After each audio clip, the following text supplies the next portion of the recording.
প্রতি মাসে একটি পূর্ণিমা তিথি পড়ে আর বছরে মোট 12টি পূর্ণিমা তিথি। পূর্ণিমা তিথিকে শুভ ফলদায়ী মানা হয়, তাই পূর্ণিমার দিনে অনেকেই অনেক শুভ কার্যের শুভারম্ভ করে থাকেন। তবে আজকের এই ভিডিওর যে আলোচ্য বিষয় তা হলো, যেহেতু প্রতি মাসে একটি করে পূর্ণিমা তিথি পড়ে আর পূর্ণিমা তিথিতে কি দেওয়া একেবারেই উচিত নয়, পূর্ণিমা তিথিতে কি দেওয়া একেবারেই উচিত নয়, তাই হলো আজকের এই ভিডিওর আলোচ্য বিষয়। সর্বপ্রথম, পূর্ণিমার দিনে কখনো কাউকে দুধ দিতে যাবেন না। দুধের পরিবর্তে দুধ দিয়ে তৈরি যে কোনো জিনিস আপনি দান করতে পারেন, সেটা অন্য ব্যাপার, কিন্তু পূর্ণিমাতে দুধ দেওয়া বর্জিত। কারণ দুধ চন্দ্রদেবের সাথে জড়িত, সম্পর্কিত।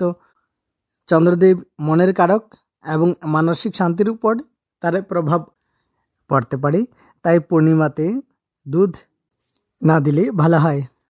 দ্বিতীয়ত, পূর্ণিমাতে এমন কিছু জিনিস আছে যে জিনিস যদি কাউকে দেওয়া হয় তবে কিন্তু সেই ব্যক্তির অর্থক্ষয় হতে পারে, সেই ব্যক্তি অর্থ সংকটের সম্মুখীন হতে পারেন।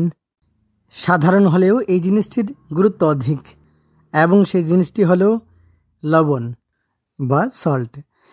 নুন বা লবণ বা সল্ট কখনো কাউকে পূর্ণিমার দিন দিতে যাবেন না, তাতে আপনার ঘরের অর্থ সংকট দূর হবে না, তাতে ধনহানি হয়, সেই সঙ্গে আর্থিক স্থিতিও কমজোর হয়।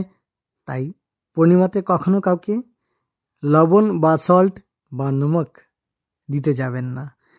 তৃতীয়ত, ঝাড়ু পূর্ণিমাতে কখনো কাউকে উপহার হিসাবে দিতে যাবেন না, কারণ তাতে সংসারের আয় উন্নতিতে বাধা উৎপন্ন হতে পারে, সংসারের সুখ শান্তি বিঘ্নিত হতে পারে।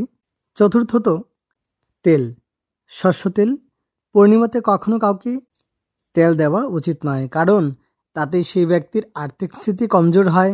পূর্ণিমাতে তেল না কেনা উচিত, না কাউকে দেওয়া উচিত। পঞ্চম, হলুদ।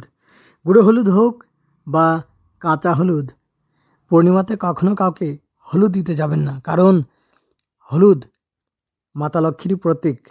তাই হলুদ কখনো কাউকে পূর্ণিমার দিন দিতে যাবেন না, তাতে আপনার ঘরের আর্থিক সংকট দূর হবে না, অযথা ঋণগ্রস্ত হবেন, তাই খেয়াল রাখবেন।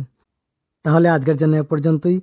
আনন্দম চ্যানেলের দ্বিতীয় ভিডিও ভালো লাগলে অবশ্যই হাইপ করবেন এবং নতুন থাকলে সাবস্ক্রাইব করবেন, সেই সঙ্গে লাইক করে উৎসাহিত করবেন। অনেক অনেক ধন্যবাদ আপনাদের সকলকে ভিডিওটি শেষ পর্যন্ত দেখার জন্য। ধন্যবাদ।